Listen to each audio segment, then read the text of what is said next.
Il est 8h moins le quart, 7h45, Sud Radio vous explique la bataille familiale autour d'Alain Delon. Est-ce que c'est une histoire d'argent ? Anouchka Delon, sa fille, était sur TF1 hier soir. Elle a confirmé avoir déposé plainte à l'encontre de son frère Anthony.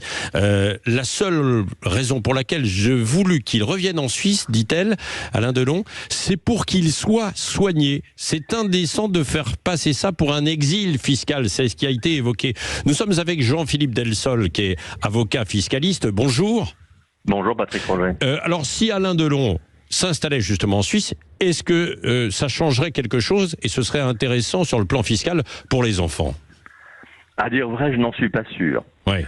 Aujourd'hui, le problème, c'est que le droit français prévoit des droits de succession très élevés.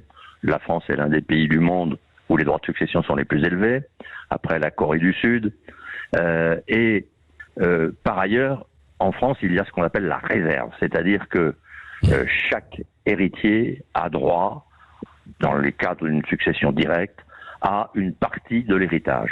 Quand il y a 3 enfants, comme c'est le cas pour Alain Delon, chacun a droit à un quart.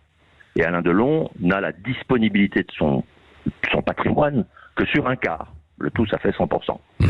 Et donc là, il semble que, on dit à Anouchka, la fille préférée, elle aurait déjà en fait obtenu par donation ou pour être couchée sur le testament d'Alain Delon 50%. Elle y a droit parce qu'elle a droit à un quart. Et puis il y a la partie libre en fait de un quart aussi. Donc elle peut avoir 50%. Et les 2 autres, il y a 3 enfants reconnus de lits différents.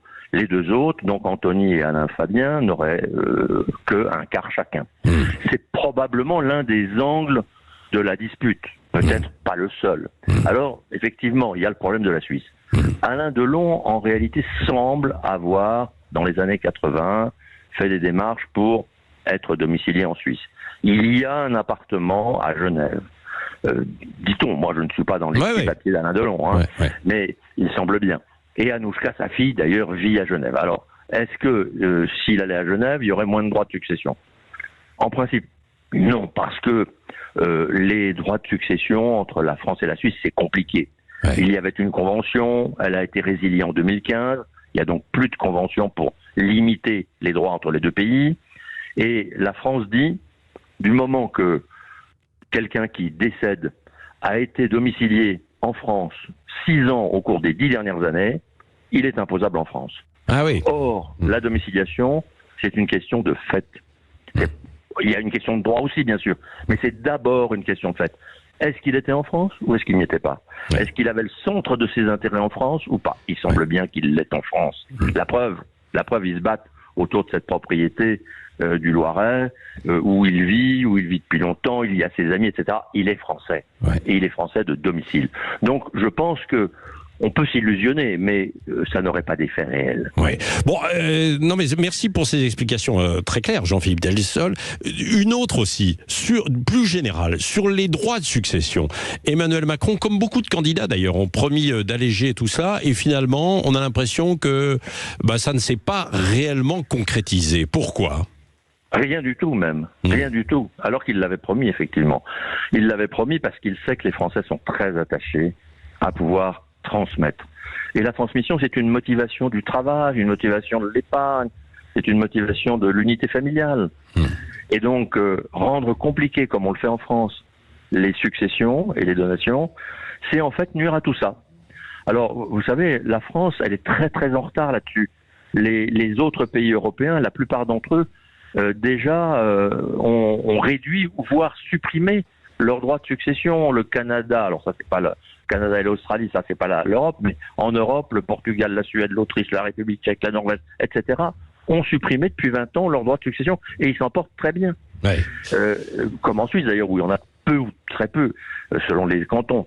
Et d'autres pays qui ont gardé des droits de succession ont des droits très faibles. L'Italie, les droits sont nuls jusqu'à 1 million d'euros en ligne directe, et de 4% au-delà, c'est très peu.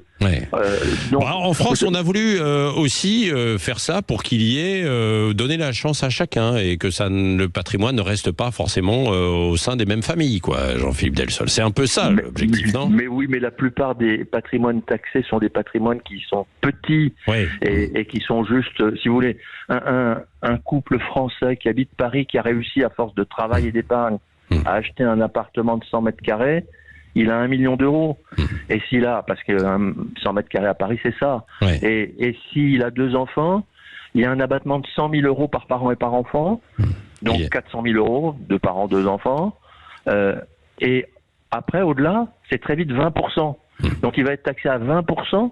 Je vous ai dit 4% en Italie. Hein, oui, c'est vrai. Et il va être taxé à 20% sur l'épargne sur laquelle il a déjà payé l'impôt sur les taxes foncières, etc., etc. Enfin, les impôts ne finissent pas en France. Il y a un vrai problème.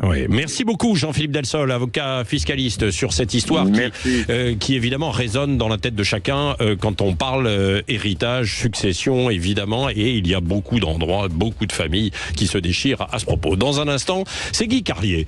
Qu'est-ce qui l'inspire en ce début d'année ? On vous dit tout dans un instant.